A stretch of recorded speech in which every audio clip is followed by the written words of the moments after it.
With the upcoming highly anticipated release of Christopher Nolan's Oppenheimer, I decided to take a look at Nolan's damn near perfect film trilogy of The Dark Knight and help but wonder, how would a Dark Knight 4 look? Before we start constructing our perfect fourth installment, let's look at the facts. According to Screen Rant, a Dark Knight 4 was never in development, and Christian Bale has said that the only way he would come back as Batman is if only Nolan is involved in the project. So what would our fourth film be called? Well, at the end of The Dark Knight Rises, everyone thinks Batman dies in the explosion, but it's later revealed that Bruce is actually retired, living a peaceful life, and married to Selina Kyle. So our fourth film would be titled The Dark Knight Resurrection, since ideally the mantle of the Bat would be resurrected after thought to be deceased. Let's get started. The ending of The Dark Knight Rises foreshadows Officer John Blake as taking over as the hero for Gotham, since it is revealed that his first name is Robin, and later Bruce sends him the coordinates leading him into the Batcave. The technology he comes across will aid him in becoming Gotham's new protector, Nightwing. Joseph Gordon-Levitt will reprise his role once again and fill that role Bruce Wayne left behind.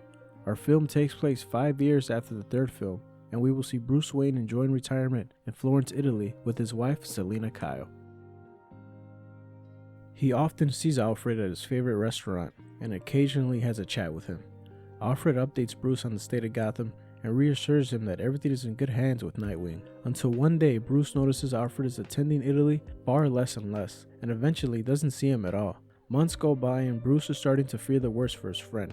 He notifies his wife that he's taking a secret trip to Gotham to make sure Alfred is okay. Upon his arrival at his old estate, he notices a tombstone for Alfred right next to his. Bruce regrets not being there for his friend and decides to take a walk through Gotham to clear his mind.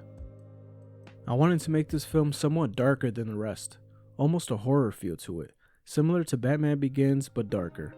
One of the villains I would include is Professor Pig, who is a deranged scientist who performs twisted surgeries on his victims and turns them into Dolatrons and animal hybrid creatures. In our film, he will be played by the talented Vincent D'Onofrio, who everyone knows as Kingpin from Daredevil. I would make him somewhat of a serial killer who starts picking off Gotham citizens one by one and experimenting on them. He'll eventually try to kill Commissioner Gordon, but will come up short.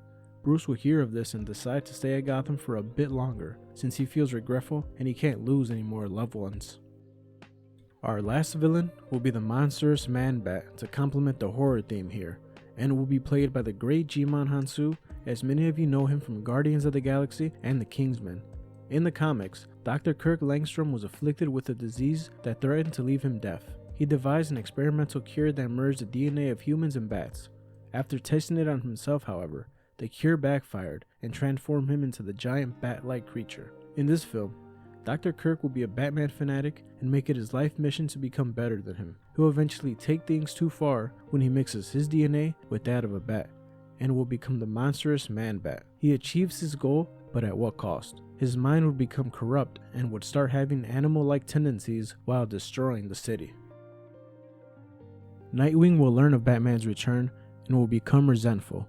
He would eventually confront Bruce and ask him why he chose to come now and not before.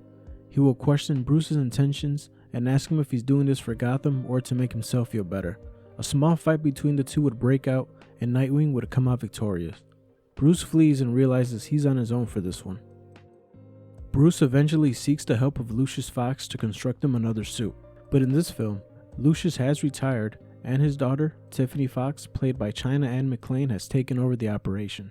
She would construct him a bat suit that would be a combination of the Dark Knight Rises suit with elements of his 2013 stealth suit in the Superman Unchained No. 2 comic. There were many iterations of the suit to choose from, but that one in particular is one of my favorites. The people of Gotham will rejoice in seeing their hero Batman back in action after thought to be long dead.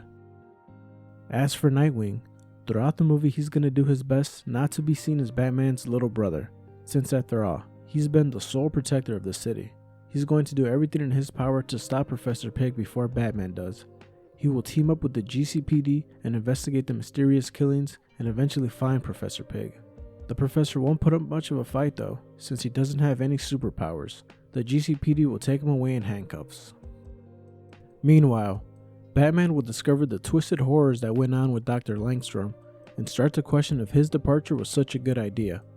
He will confront Nightwing one last time and explain to him that Man-Bat is far too strong to handle alone. Nightwing will reassure him that he doesn't need his help, and maybe Batman is the one who should go back to being dead. They both will eventually come face to face with Man-Bat, and after a long fight, Man-Bat will strike Nightwing down and seemingly kill him. Or did he?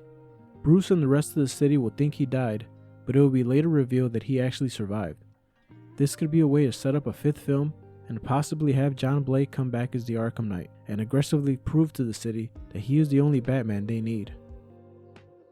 Man-Bat will eventually be defeated and the city is saved once again by the beloved Batman. Commissioner Gordon will convince Bruce to stay in Gotham since he's seemingly the only hero left. He will also notify him of his retirement from the force and introduce him to Barbara Gordon, who we all know as Batgirl and his daughter. But in our universe, she would be his niece, since it was never revealed in the trilogy that he had a daughter, and for timeline purposes, if he did have one, she would be far too young to join the force. Barbara would be played by Anna Joy Taylor.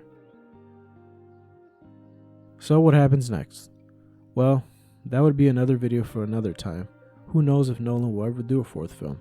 Anything's possible in the new James Gunn universe, so we'll just see. For now, we can only have fun with speculations. By the way, if you enjoy these type of videos, feel free to check out similar videos on my channel, like Beyond the Spider-Verse early predictions, next generation of animation, and stunning visuals and movies. Thank you guys for all the continued support, and as always, thanks for watching.